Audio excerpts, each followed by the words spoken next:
Skill development కేసులో మాజీ CM TDP అధినేత చంద్రబాబు దాఖలు చేసిన క్వాష్ పిటిషన్ అలాగే ఫైబర్ నెట్ కేసులో వేసిన ముందస్తు బెయిల్ పిటిషన్పై సుప్రీంకోర్టులో మంగళవారం విచారణ జరగనుంది. జస్టిస్ అనిరుద్ బోస్, జస్టిస్ బేలా ఎం త్రివేదితో కూడిన ద్విసభ్య ధర్మాసనం ముందు ఏపీ ప్రభుత్వం తరపు సీనియర్ న్యాయవాది ముకుల్ రోహత్కి, బాబు తరపు సీనియర్ న్యాయవాది హరీష్ సాల్వే వాదనలు వినిపించనున్నారు. మంగళవారమే వాదనలు ముగుస్తాయని తెలుస్తోంది. కోర్టు వెంటనే తీర్పు వెలువరిస్తుందా లేక మరో తేదీకి వాయిదా వేస్తుందా అనే దానిపై న్యాయ నిపుణుల మధ్య భిన్నాభిప్రాయాలు వ్యక్తమవుతున్నాయి. 20వ తేదీ తర్వాత సుప్రీంకోర్టుకు దసరా సెలవులు, ఆ దృష్ట్యా ఈలోపే కోర్టు తీర్పు రావచ్చు అని అంటున్నారు. చంద్రబాబుకు అవినీతి నిరోధక చట్టం సెక్షన్ 17A అన్వయింపుపై సుప్రీంకోర్టు ఏ తీర్పు ఇచ్చినా అది చరిత్రాత్మకమవుతుంది అని, అది అనేక కేసులపై ప్రభావం చూపుతుంది అని న్యాయవర్గాలు భావిస్తున్నాయి. ఇన్నర్ రింగ్ రోడ్ కేసులో టీడీపీ అధినేత చంద్రబాబు ముందస్తు బెయిల్ పిటిషన్పై విచారణను హైకోర్టు బుధవారానికి వాయిదా వేసింది.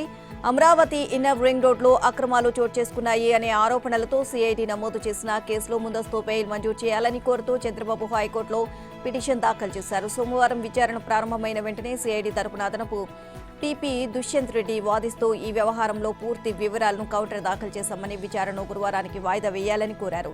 పిటిషనర్ తరపున సీనియర్ న్యాయవాది దమ్మాలపాటి శ్రీనివాస్ స్పందిస్తూ విచారణను బుధవారానికి వాయిదా వేయాలని అభ్యర్థించారు. ఇరువైపుల వాదనలు పరిగణలోకి తీసుకున్న న్యాయమూర్తి జస్టిస్ కె సురేష్ రెడ్డి విచారణను బుధవారానికి వాయిదా వేశారు. సిఐడి దాఖలు చేసిన పీటీ వారెంట్పై విచారణ ప్రక్రియను నిలుపుదల చేయాలని, ఎలాంటి ఉత్తర్వులు జారీ చేయవద్దని ఏసీబీ కోర్టుకు స్పష్టం చేస్తూ గతంలో ఇచ్చిన మధ్యంతర ఉత్తర్వులను న్యాయమూర్తి పొడిగించారు. చంద్రబాబును అక్రమంగా అరెస్ట్ చేసిన విషయంపై విచారణలో జాప్యం జరగకుండా వీలైనంత త్వరగా న్యాయం చేయాలని ఏపీ టుమారో సంస్థ మహిళా ప్రతినిధులు సుప్రీంకోర్టుకు విజ్ఞప్తి చేశారు. చంద్రబాబుకు న్యాయం జరగాలని కోరుతూ ఆన్లైన్లో సేకరించిన 36 లక్షల సంతకాలను కూడా కోర్టుకు అందజేశారు. దీనికి 62 దేశాల నుంచి స్పందన వచ్చింది. తాము సేకరించిన డిజిటల్ సంతకాలను సుప్రీంకోర్టులో అందజేసేందుకు వచ్చిన ఏపీ టుమారో సంస్థ మహిళా ప్రతినిధులను పోలీసులు అడ్డుకున్నారు. కాసేపు ఉద్రిక్తత నెలకొంది. తర్వాత పోలీసులు అనుమతించడంతో వారు సేకరించిన డిజిటల్ సంతకాల ప్రతులను సుప్రీంకోర్టు ప్రధాన న్యాయమూర్తి కార్యాలయంలో సమర్పించి వినతి పత్రాన్ని అందజేశారు. న్యాయం కోసం వచ్చిన తమను అడ్డుకోవడం సరికాదు అని ఏపీ టుమారో సంస్థ ప్రతినిధులు హేమ పెద్ది, అవనిగడ్డ అనిత, శ్రీదేవి అన్నారు. పోలీసుల తీరుతో న్యాయ వ్యవస్థపై నమ్మకం సన్నగిల్లుతోంది అని వాపోయారు. చంద్రబాబు సతీమణి భువనేశ్వరి, కోడలు బ్రాహ్మణి సోమవారం రాత్రి రాజమహేంద్రవరం చేరుకున్నారు. ఆదివారం ఉదయం లోకేష్ తో కలిసి బ్రాహ్మణి హైదరాబాద్ వెళ్లగా ఆదివారం రాత్రి జరిగిన న్యాయానికి సంఖ్యలు కార్యక్రమం అనంతరం భువనేశ్వరి విజయవాడ వెళ్లారు. వారు తిరిగి సోమవారం రాజమహేంద్రవరం చేరుకున్నారు. మరోవైపు చంద్రబాబుకు సంబంధించిన సోమవారం నాటి హెల్త్ బులెటిన్ ని central jail incharge superintendent Raj Kumar విడుదల చేశారు. BP 138/80, temperature normal, pulse 64 minute, respiratory rate 12/మినిట్, బరువు 67 కిలోలు ఉన్నట్లు అందులో తెలియజేశారు. వైద్య బృందం చంద్రబాబు ఆరోగ్య స్థితి నిలకడగా ఉందని తెలిపినట్లు రాజ్ కుమార్ పేర్కొన్నారు. రాజమండ్రిలో మంగళవారం బీసీ సదస్సు నిర్వహిస్తున్న నేపథ్యంలో మాజీ మంత్రి, టీడీపీ బీసీ సాధికారత రాష్ట్ర అధ్యక్షుడు కొల్లు రవీంద్రను సోమవారం సాయంత్రం కృష్ణా జిల్లా మచిలీపట్నంలో ఇంటి వద్ద అరెస్ట్ చేశారు. ఉదయం బందరు కోర్టులోని రామాలయంలో ఆయన పూజలు నిర్వహిస్తుండగా బయటకు రాగానే హౌస్ అరెస్ట్ చేస్తామని పోలీసులు చెప్పారు. అక్కడ పోలీసులకు కార్యకర్తలకు మధ్య వాగ్వాదం చోటు చేసుకుంది. బందరు కోట దేవాలయం నుంచి పోలీసులు కొల్లు రవీంద్రను సర్కిల్ పైట్లోని ఆయన ఇంటికి తీసుకొచ్చారు. ఉదయం నుంచి సాయంత్రం వరకు ఆయన ఇంటి వద్దే పోలీసులు మోహరించారు. సాయంత్రం 6 గంటల సమయంలో సీఐ రవికుమార్, ఎస్ఐ రాజమండ్రి వెళ్లవద్దని అంటూ రవీంద్రకు నోటీసులు జారీ చేశారు. ఆ వెంటనే అదుపులోకి తీసుకుని పోలీస్ జీప్లోకి వెక్కించారు. నాగాయలంక పోలీస్ స్టేషన్ కు తరలించారు. ఆ సమయంలో పోలీసులతో జరిగిన తోపులాటలో టీడీపీ కార్పొరేటర్ దేవరపల్లి అనిత స్పృహ కోల్పోయారు. పరిస్థితి అదుపు తప్పుతుందని భావించిన పోలీసులు రవీంద్రను రాత్రి 7 గంటల సమయంలో నాగాయలంక స్టేషన్ నుంచి గూడూరు వైపునకు తీసుకువెళ్లారు. అలా వాళ్లని పోలీస్ జీపులో తరలించిన పోలీసులు రాత్రి పొద్దుపోయిన తర్వాత కూడా ఎక్కడకు తీసుకువెళ్లిందే సమాచారం ఇవ్వలేదు. స్పష్టమైన సమాచారం లేకపోవడంతో కార్యకర్తలు, కుటుంబ సభ్యులు ఆందోళన వ్యక్తం చేశారు. కాగా రాత్రి సుమారు 11 గంటల ప్రాంతంలో కొల్లు రవీంద్రను బందర్లోని ఆయన నివాసం వద్ద వదిలిపెట్టడంతో అందరూ ఊపిరి పీల్చుకున్నారు. డిసెంబర్ నుంచి విశాఖపట్నమే పరిపాలన కేంద్రంగా మారుతుందని తాను ఇక్కడే నివాసం ఉంటానని సీఎం జగన్ రెడ్డి వెల్లడించారు. రిషికొండ ఐటీ పార్కులో ఇన్ఫోసిస్ డెవలప్మెంట్ సెంటర్ను ఆయన ప్రారంభించారు. విశాఖపట్నం త్వరలో ఐటీ హబ్గా మారనుంది అని అన్నారు. విశాఖ టైర్ 1 సిటీగా ఎదగడానికి ఇన్ఫోసిస్, టీసీఎస్, విప్రో వంటి సంస్థలు దోహదపడుతున్నాయని అన్నారు. అదానీ డేటా సెంటర్ 24 నెలల్లో ప్రారంభమవుతుంది అన్నారు. ఏ అవసరం వచ్చినా ఒక్క ఫోన్ చేస్తే చాలని అండగా ఉంటామని ఇన్ఫోసిస్ కు సీఎం హామీ ఇచ్చారు.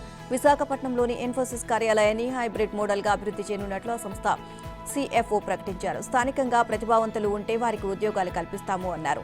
ఐటీ పార్కులోని అద్దె భవనంలో ఇన్ఫోసిస్ అభివృద్ధి కేంద్రం ప్రారంభమైంది.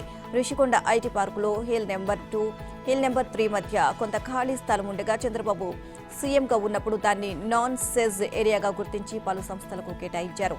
అలా నిర్మించిన భవనాల్లో ఒకదాన్ని ఇన్ఫోసిస్ అద్దెకు తీసుకుని డీసీ ఏర్పాటు చేసింది. దీన్నే సీఎం జగన్ తాజాగా ప్రారంభించారు. పాలనా రాజధానిపై సీఎం జగన్ పదే మాట మార్చేస్తున్నారు. దసరా నుంచి విశాఖలోని కాపురం పెడుతున్నాను అని ప్రకటించిన ఆయన ఈసారి కూడా మాట మార్చేశారు. మధ్యలో ఉన్న దీపావళి అని చెప్పకుండా 2 నెలలు జంప్ చేసి డిసెంబర్ నెలాఖరు నుంచి పూర్తిగా పాలనా యంత్రాంగమంతా విశాఖకు వచ్చేస్తుంది అని ప్రకటించారు. విశాఖలో ఇన్ఫోసిస్ డెవలప్మెంట్ సెంటర్ ప్రారంభోత్సవం సందర్భంగా ఈ ప్రకటన చేశారు. డిసెంబర్కు వాయిదా వేయడమేంటో అధికార పార్టీ నాయకులకే అర్థం కావడం లేదు. విశాఖ గ్లోబల్ సమ్మిట్ సన్నాహక సమావేశంలో భాగంగా ఢిల్లీలో ఏడాది ఫిబ్రవరిలో త్వరలోనే తాను విశాఖకు మకా మారుస్తున్నాను అని జగన్ ప్రకటించారు. కానీ మార్చి 14న నిర్వహించిన కేబినెట్ సమావేశంలో జూలై 1 నుంచి విశాఖలో పరిపాలన అని జగన్ చెప్పారు. జూన్లో శ్రీకాకుళం జిల్లాలో పర్యటించినప్పుడు మీ బిడ్డ సెప్టెంబర్ నుంచి విశాఖలోనే కాపురం పెడతాడు అని ప్రకటించారు. ఆ తర్వాత దసరా సందర్భంగా ఈ నెల 23న విశాఖకు జగన్ వచ్చేస్తున్నారు అని అన్నారు. దసరా నుంచి పాలనంతా విశాఖ నుంచేనంటూ ఈ నెల 11న చీకటి ఉత్తర్వులు ఇచ్చి కలకలం రేపింది. అమరావతి నుంచి కార్యాలయాలు తరలించరాదు అని హైకోర్టు విస్పష్టంగా ఆదేశించిన 3 రాజధానులపై సుప్రీంకోర్టు, హైకోర్టులో విచారణ జరుగుతున్నా రాజధాని మార్చేందుకు జగన్ సర్కార్ దొంగదారిని ఎంచుకున్నారు. ఏకంగా అన్ని శాఖల కార్యదర్శులు, శాఖాధిపతులు, స్పెషల్ ఆఫీసర్ల మకాం విశాఖకు మార్చేలా కుట్ర పన్నారు. దీనిపైనే ప్రభుత్వ ప్రధాన కార్యదర్శి జవహర్ రెడ్డి గత బుధవారం జీవోలు 2004-2015 జారీ చేశారు. అయితే ఇంకా చేయాల్సినవి చాలా ఉన్నాయని, నవంబర్ నెలాఖరులో సీఎం రావచ్చు అని వైవి సుబ్బారెడ్డి 2 రోజుల క్రితం ప్రకటించారు. తాజాగా డిసెంబర్ నెలాఖరు కల్లా ఇక్కడ ఉంటానని జగన్ ప్రకటించారు. విశాల సముద్ర తీర ప్రాంతం, సహజసిద్ధ ప్రకృతి అందాలతో పాటు ఖనిజ వనరులు అపారంగా ఉన్నందునే విశాఖపై జగన్కు అవ్యాజ ప్రేమ ఏర్పడింది అని రాజకీయ వర్గాలు అంటున్నాయి. పాలనా రాజధాని నిర్ణయం వెనుక పెద్ద వ్యూహమే దాగి ఉందని విమర్శిస్తున్నారు. వైసీపీ ఎంపీ విజయసాయిరెడ్డి, ఆయన కుమార్తె, అల్లుడు అక్కడ భూములు కొనుగోలు చేశారని, హోటల్ బిజినెస్లు ప్రారంభించారని అంటున్నారు.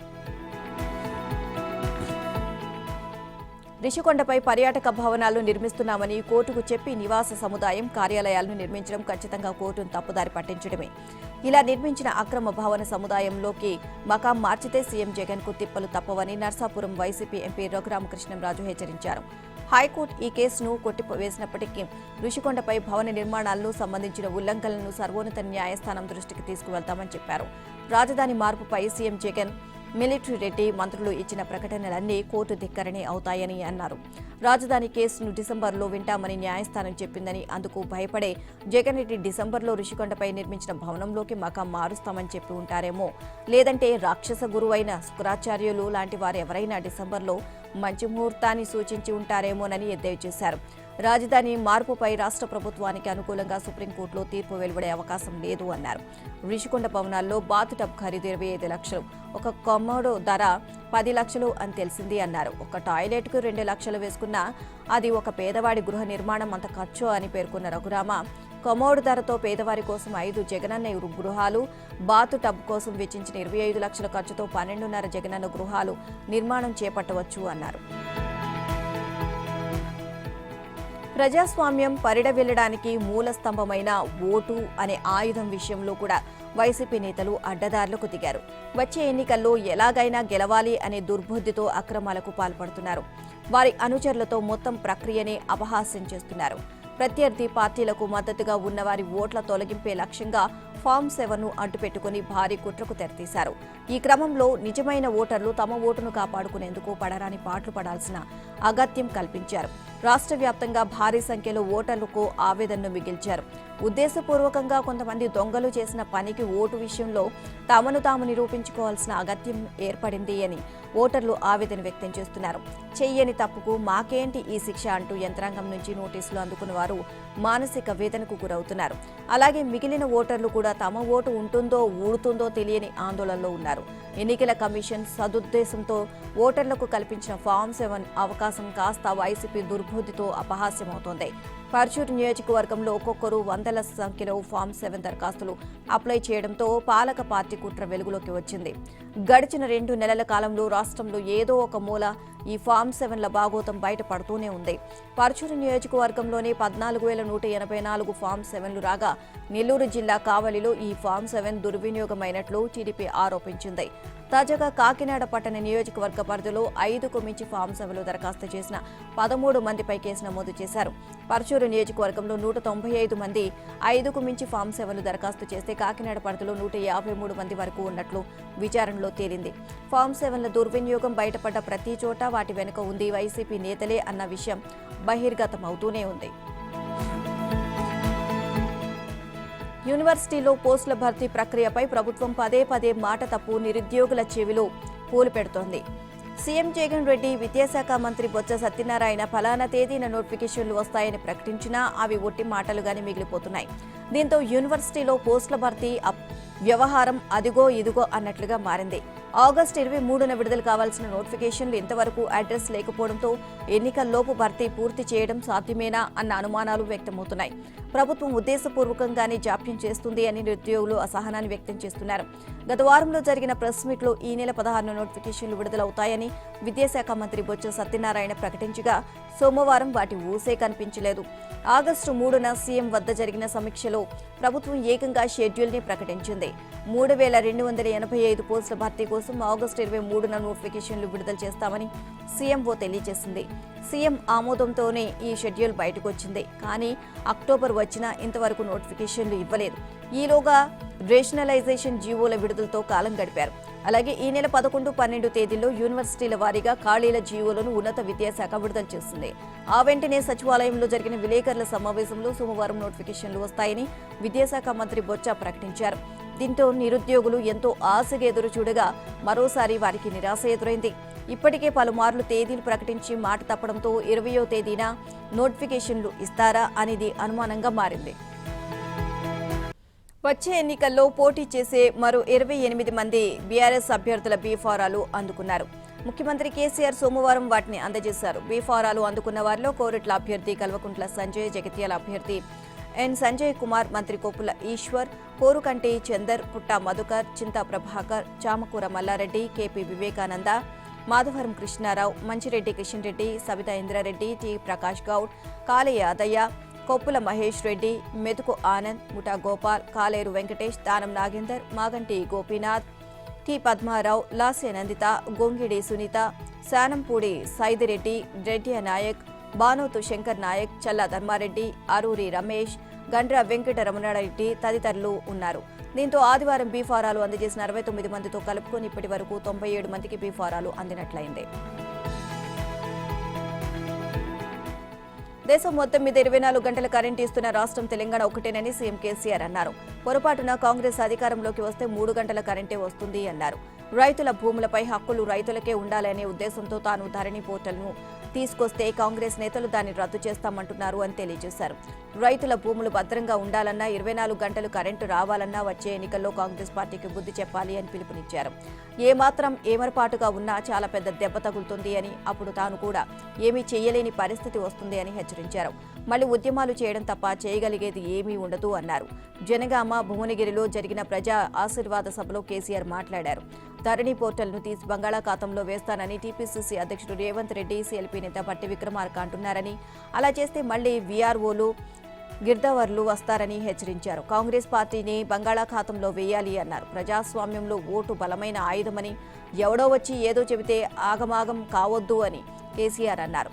నమ్మి మోసపోయి ఓటేస్తే చాలా ప్రమాదం జరుగుతుంది అని హెచ్చరించారు. 10 ఏళ్లలో రాష్ట్రంలో ఒక్క గొడవ కూడా జరగలేదు అని, హైదరాబాద్ ప్రశాంతంగా ఉందని, అందుకే వేల కోట్ల పెట్టుబడులు వచ్చాయని వివరించారు. తాను బతికి ఉన్నంత కాలం తెలంగాణ సెక్యులర్ రాష్ట్రంగానే ఉంటుంది అని స్పష్టం చేశారు. కాంగ్రెస్ సీనియర్ నేత పొన్నాల లక్ష్మయ్య ఆ పార్టీతో విసిగిపోయి బీఆర్ఎస్లో చేరారు అని తెలియజేశారు. తెలంగాణలో బీఆర్ఎస్ ఒక లిమిటెడ్ కంపెనీలా తయారైందని రక్షణ శాఖ మంత్రి రాజ్నాథ్ సింగ్ ఆరోపించారు. దేశవ్యాప్తంగా కేసీఆర్ సర్కార్ అవినీతిపైనే చర్చ జరుగుతుంది అన్నారు. ప్రత్యేక రాష్ట్రంలో ఇప్పటి వరకు ఒక కుటుంబ అభివృద్ధి మాత్రమే జరిగిందని విమర్శించారు. కారు బేకారు అయిపోయింది, హస్తం ప్రజలకు చేయి ఇచ్చింది, లక్ష్మీదేవి ఇంటికి ఎవరి చేయి పట్టుకొని రాదు, కమలం పువ్వుపై కూర్చొని వస్తుంది అని ప్రజలు గమనించాలి. బీఆర్ఎస్ పార్టీని ఇప్పటికి 2 సార్లు గెలిపించారు. ఈసారి బీజేపీకి ఒక్క అవకాశం ఇవ్వండి అని రాజ్నాథ్ కోరారు. సోమవారం కరీంనగర్ జిల్లా జమ్మికుంటలో, రంగారెడ్డి జిల్లా మహేశ్వరం నియోజకవర్గంలో బడంపేటలో ఏర్పాటు చేసిన జనగర్జన సభలకు రాజ్నాథ్ సింగ్ హాజరయ్యారు. తెలంగాణ రాష్ట్ర ప్రజలు కుటుంబ పాలనను అంగీకరించే పరిస్థితుల్లో లేరన్నారు. బీఆర్ఎస్ 2 సార్లు అధికారంలోకి వచ్చినప్పటికీ అభివృద్ధి ఎందుకు చేయలేదు అని ప్రశ్నించారు.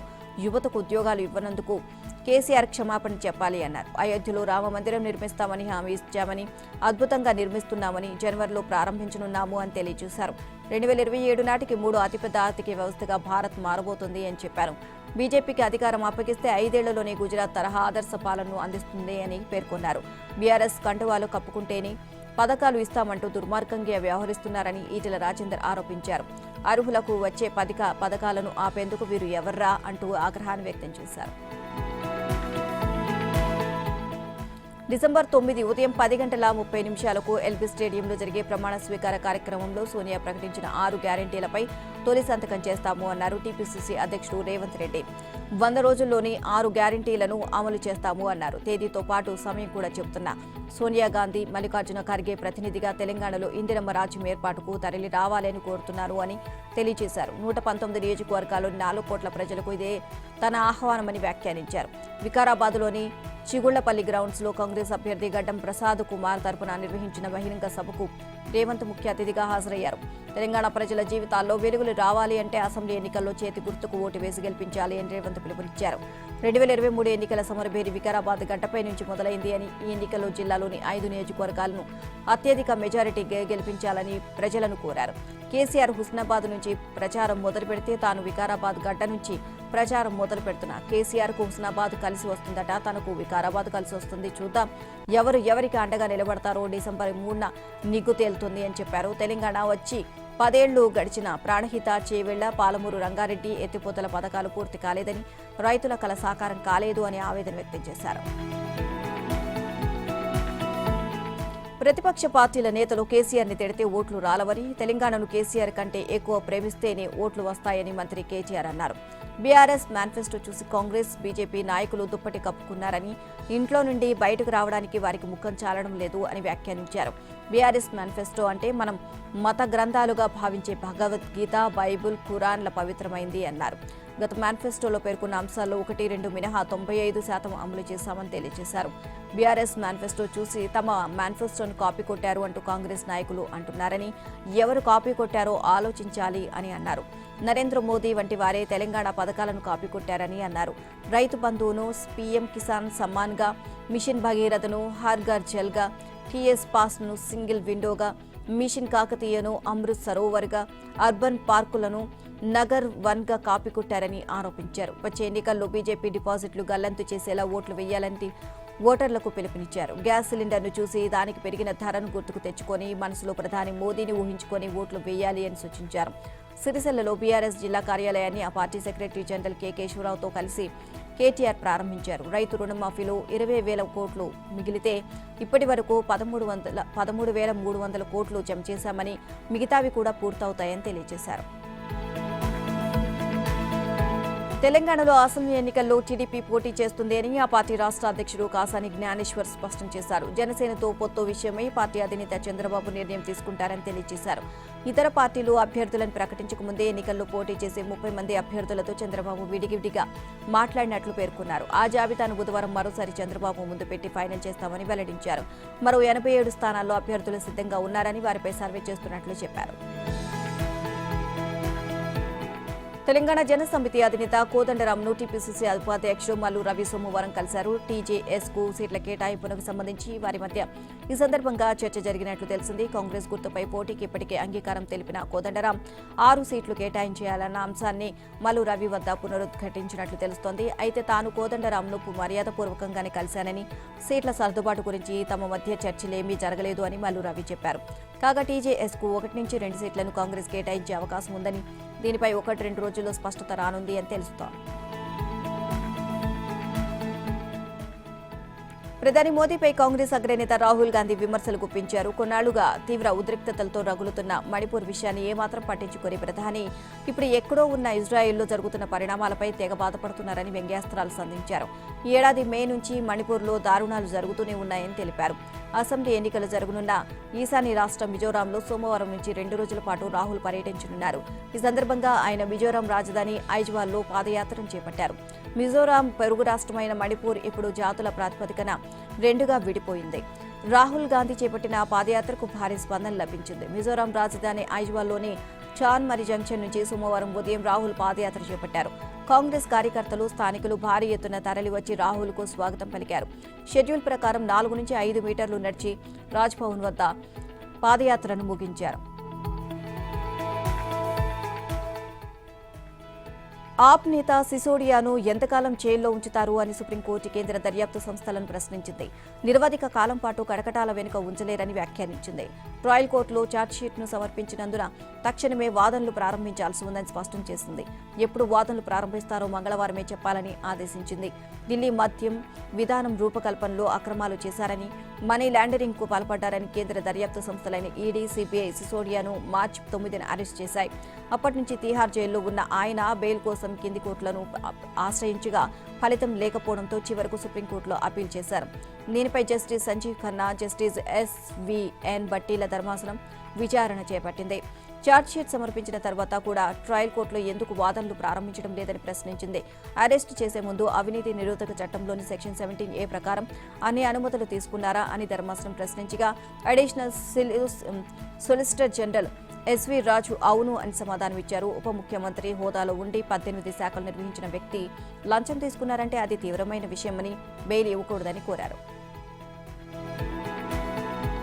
లోక్సభలో ప్రశ్నలు అడగడానికి లంచం తీసుకున్నారు అంటూ టీఎంసీ ఎంపీ మహువాయత్రిపై సంచలన ఆరోపణలు చేస్తూ లోక్సభ స్పీకర్ ఓం బిర్లాకు లేఖ రాసిన బీజేపీ ఎంపీ నిషికాంత్ దూబే తాజాగా కేంద్ర ఐటీ మంత్రి అశ్విని వైష్ణవ్కు లేఖ రాశారు. లోక్సభ వెబ్సైటుకు సంబంధించి తన లాగిన్ వివరాలను ఆమె హిరానందాని రియల్ ఎస్టేట్ గ్రూపునకు ఇచ్చారా లేదా, ఆ వివరాలను హిరానందాని ఆయన గ్రూపు తమ వ్యక్తిగత లబ్ధి కోసం అదానీ గ్రూపునకు వ్యతిరేకంగా ఉపయోగించుకున్నారా లేదా అనే విషయాలపై దర్యాప్తు చేయాలని ఆ లేఖలో ఆయన కోరారు. ఆమెపై వచ్చిన ఆరోపణలు నిజమని తేలితే మన జాతీయ భద్రతకే భంగమని ఆందోళన వ్యక్తం చేశారు.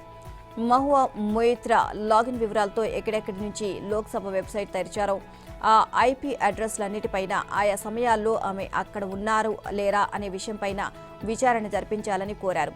ఆమె లేని చోట్ల నుంచి లాగిన్ అయిన సందర్భాలు ఏమైనా ఉన్నాయా, ఒకవేళ ఉంటే ఆ వివరాలను అందజేయాలి అని విజ్ఞప్తి చేశారు. మహువా ప్రవర్తనపై అనైతికం, చట్టవిరుద్ధం, దేశ భద్రతకు విఘాతంగా అభివర్ణించిన దూబే ఆమెపై వచ్చిన ఆరోపణలను అత్యంత తీవ్రంగా పరిగణించాలి అని కేంద్ర ఐటీ శాఖకు రాసిన లేఖలో సూచించారు. దూబే ఆరోపణను మహువా మొయిత్రా తీవ్రంగా ఖండించారు. సభలోని ఎంపీలందరి లొకేషన్, లాగిన్ వివరాలు, కాల్ డేటా డీటెయిల్స్, రికార్డులు కూడా ఇవ్వాలని కేంద్ర ఐటీ మంత్రి అశ్విని వైష్ణవ్ను ఆమె డిమాండ్ చేశారు. అంతేకాదు తనపై ఈ ఆరోపణలతో సీబీఐకి ఫిర్యాదు చేసిన సుప్రీం న్యాయవాది జై అనంత్కు, నిషికాంత్ దుబేకు, పలు జాతీయ మీడియా సంస్థలకు ఆమె లీగల్ నోటీసులు పంపారు. జై అనంత్ దూబే తనపై చేసిన తప్పుడు ఆరోపణలను ఉపసంహరించుకొని బహిరంగంగా క్షమాపణ చెప్పాలని అందులో డిమాండ్ చేశారు. వరుసగా 2 పరాజయాలతో డీలా పడిన మాజీ ఛాంపియన్ ఆస్ట్రేలియా స్థాయికి తగ్గ ఆట తీరుతో చెలరేగింది. బౌలింగ్, బ్యాటింగ్, ఫీల్డింగ్ ఇలా అన్ని విభాగాల్లోనూ పుంజుకొని తాజా ప్రపంచ కప్లో తొలి విజయాన్ని రుచి చూసింది. సోమవారం శ్రీలంకతో జరిగిన మ్యాచ్లో ఆసీస్ 5 వికెట్ల తేడాతో నెగ్గింది. అటు లంకకిది హ్యాట్రిక్ పరాజయం. స్పిన్నర్ ఆడమ్ జంపా 4 కీలక వికెట్లతో లంకను కట్టడి చేయగా ఓపెనర్ మిచెల్ మార్ష్ 51 బంతుల్లో 9 ఫోర్లతో 52 పరుగులతో ఫామ్ను చాటుకున్నాడు. అలాగే జోష్ ఇంగ్లీష్ 59 బంతుల్లో 5 ఫోర్లు 1 సిక్స్తో 58 పరుగులతో అర్ధ సెంచరీ చేయడంతో ఆసీస్ సునాయాసంగా మ్యాచ్ను ముగించింది. ముందుగా బ్యాటింగ్కు దిగిన శ్రీలంక 43.3 ఓవర్లో 209 పరుగులకు కుప్పకూలింది.